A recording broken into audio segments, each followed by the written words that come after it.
yaitu sosialisme dan komunisme.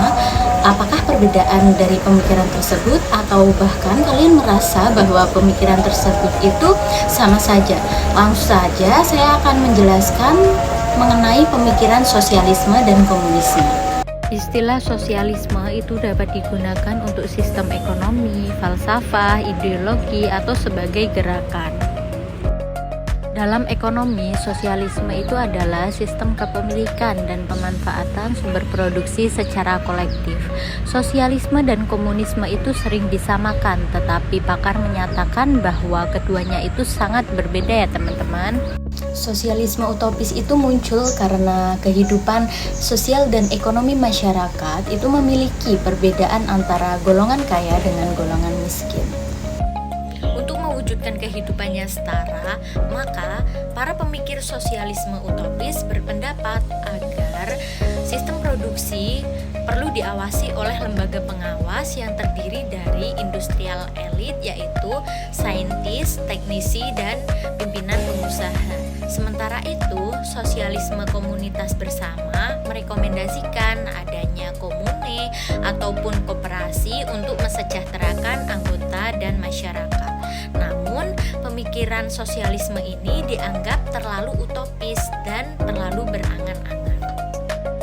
Sosialisme utopis dan komunitas bersama dinilai kurang memberikan solusi untuk masyarakat. Komune dan koperasi itu juga kalah saing dengan sistem liberal kapitalis. Oleh karena itu, muncullah pemikiran dari Marx.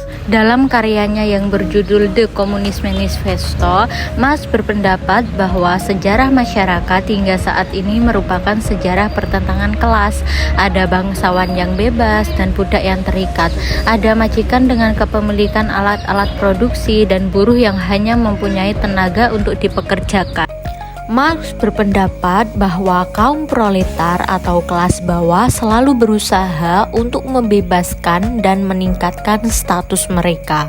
Sementara itu, kaum borjuis atau para pemilik modal selalu mengeksploitasi kaum proletar.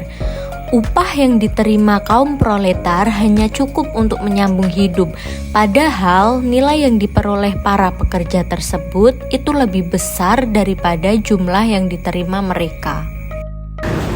Jadi sederhananya, semakin kaum kapitalis mengeksploitasi proletar, maka kaum proletar akan semakin miskin dan tidak memiliki daya beli atas produk. Lalu, siapa yang akan membeli produk yang dihasilkan oleh perusahaan kapitalisme? Perusahaan akan bangkrut jika produk tidak terjual. Perusahaan tersebut akan mengurangi jumlah produksi dan tenaga kerja, sehingga akan membuat jumlah pengangguran semakin meningkat. Krisis inilah yang akan mengakhiri kejayaan kapitalis. Krisis tersebut akan merugikan semua pihak. Maka dalam krisis ini, Marx mengharapkan adanya kaum komunis yang bergerak untuk melakukan revolusi. Revolusi dilakukan untuk meruntuhkan sistem kapitalis secara cepat. Setelah revolusi selesai dilakukan, maka Marx menyarankan program-program berikut ini. Yang pertama, penghapusan hak milik atas tanah. Yang kedua, program pajak pendapatan progresif. Yang ketiga, penghapusan hak waris. Yang keempat, pemusatan kredit di tangan negara. Yang kelima, pemusatan alat komunikasi dan transportasi di tangan negara.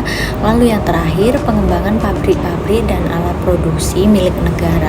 Setelah revolusi ini selesai dilakukan, maka akan terciptanya masyarakat komunisme secara berangsur-angsur. Apa sih perbedaan sosialisme dan komunisme itu?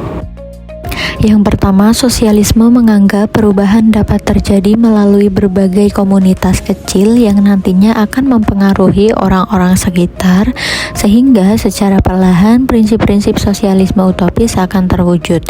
Sedangkan komunisme menganggap untuk menggantikan kapitalisme diperlukan kekerasan di dalamnya, karena menurut Marx, para kaum borjuis tidak akan mau menyerahkan kekuasaannya secara cuma-cuma. Kedua, sosialisme percaya bahwa hak atas kepemilikan pribadi seperti tempat tinggal harus tetap diberikan, namun sesuai batasan. sedangkan komunisme menganggap kepemilikan pribadi akan menimbulkan kelas sosial di masyarakat. Maka dari itu, perlu penghapusan seluruh kepemilikan pribadi, bahkan seperti tempat tinggal itu sendiri. Terima kasih sudah menonton, semoga video ini bermanfaat bagi kalian. Jangan lupa like dan komen. See you next time. Bye-bye.